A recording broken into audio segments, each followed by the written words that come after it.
এগুলা ভাইজা আলাদা করে তারপরে দেবেন না? ভাজা মুরগি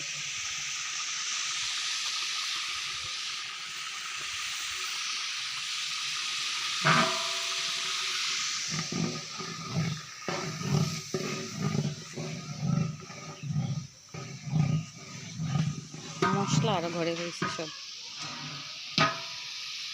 তেল আরেক বোতল লাগবো।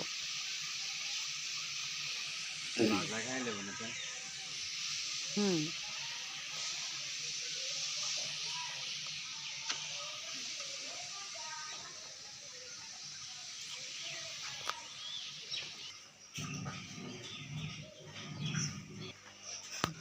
এদিকে কাটাকাটি হয়েছে। সেই ভোর সকাল থেকে কাটতে কাটতে অবস্থা। এগুলা গাজর আলোর জন্য বেরো যাচ্ছে না, অনেক কাজ করা হয়েছে। আর হাতের অবস্থা পুরাই ভালো হয়ে গেছে, এই যে খুবই বিশ্রী হয়ে গেছে। রসুন আর এই যে পোলাও চাল 25 কেজি আছে, পুরোটা রান্না করা হবে ইনশাআল্লাহ।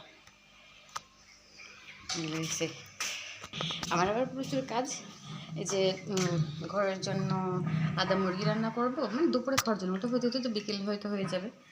আর মুরগি ডাল আর ভাত চুলায় বসাবো। গ্যাস আছে আমাদের, কিন্তু গ্যাস না, আমি যে রান্নাঘর দেখা যায় ও যে ছোট্ট করে সবুজ, ওই রুমটাতে, ওদিকে আমি রান্না বসাবো।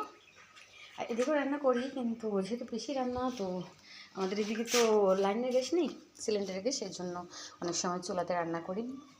আর গ্যাসেও করি অল্প স্বল্প হলে, না হয়তো সব গরম করে খাওয়া হয়। আর কতটা অগোছালো হয়ে রয়েছে, মানে বলার মতো না, এরকম অবস্থা হয়ে রয়েছে।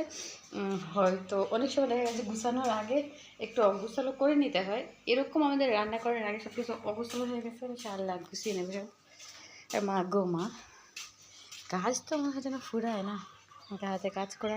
তারপরে ভাগ্যবশত আজ আমার একটা বোন আসছিল, ওই অনেকদিন আমার সাথে কথা বলবে বলবে, পারুল নাম, সে আজ এসে হাজির। তো সেও অনেকগুলো কাজ করে দিয়ে গেছে। আর এই কই গেল ছেলেটা। তো এই জন্য অনেকটা হয়ে গেছে, হেল্প হয়েছে আমার। এই যে ছেলে কাজ কি, ভাত খেতে বসছে সব দুনিয়া করে আসছে, ঘর কোনো বুঝতে দিতে পারিনি। এগুলো দেখলে আপনাদের কাছে খারাপ লাগবে, কিন্তু কিছু করার নেই, ভালো থাকবেন। আর আমাদের বেড়ানির যে এটা যেন সফল হয়, এটা মূলত কিসের জন্য দেওয়া, মানে আমার বাইরে মাহফিল হয়েছে, মাহফিলে তো যারা গেছে তারা খাইছে, এবং গ্রাম থেকে তো অনেক মানুষের মাহফিলের উদ্দেশ্যে টাকা দিছে। তো তাদের জন্য তো আর গ্রামে কিছু করা হয় না, এই জন্য আমার আম্মু রান্না করে এগুলো সবাইকে ঘরে করে দেবে। দয়া করে সবাই ভালো থাকবেন, আসসালামু আলাইকুম। আর প্লিজ সাবস্ক্রাইব করে দেবেন।